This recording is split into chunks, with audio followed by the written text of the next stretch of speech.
వాళ్ళు ఏ వయసులో ఎలాంటి వ్యాయామాలు చేయాలి? తిండి, నిద్ర, స్నానం మన జీవితంలో భాగమైనట్టుగానే వ్యాయామాన్ని కూడా జీవితకాలపు అలవాటుగా మార్చుకోవాలి. అప్పుడే తీరైన అందంతో పాటు ఆరోగ్యం కూడా మన సొంతమవుతుంది. అలాగని ఎప్పుడు ఒకే తరహా వ్యాయామం చేయడంలో అర్థం లేదు. వయసుకు తగ్గట్టుగా వ్యాయామాలను మారుస్తూ ఉండాలి. 20లో ప్రతి మహిళ వ్యాయామం మొదలు పెట్టాలి. భవిష్యత్తులో ఆరోగ్యంగా ఉండడానికి కావలసిన పునాది అప్పటి నుంచే పడుతుంది. ఈ వయసులో జాగింగ్, వాకింగ్, సైక్లింగ్, బరువులు ఎత్తడం ఇలా ఏవైనా చెయ్యవచ్చు.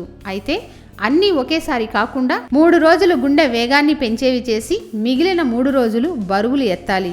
30లో మహిళలు ఉద్యోగం, కుటుంబం, పిల్లలతో క్షణం తీరిక లేకుండా గడుపుతారు. ఈ దశలో నడకతో పాటు పరుగును ఎంచుకుంటే తక్కువ సమయంలో ఎక్కువ ఫలితాలను పొందవచ్చు. ముఖ్యంగా పొత్తి కడుపుకు బలాన్నిచ్చే వ్యాయామాలు చేయాలి. 40 ఏళ్ల వయసులో జీవక్రియలు క్రమంగా మందగిస్తూ ఉంటాయి. ఈ సమస్య నుంచి బయటపడి చురుగ్గా ఉండాలి అంటే బరువులు ఎత్తే వ్యాయామాలు ఎక్కువగా చేయాలి.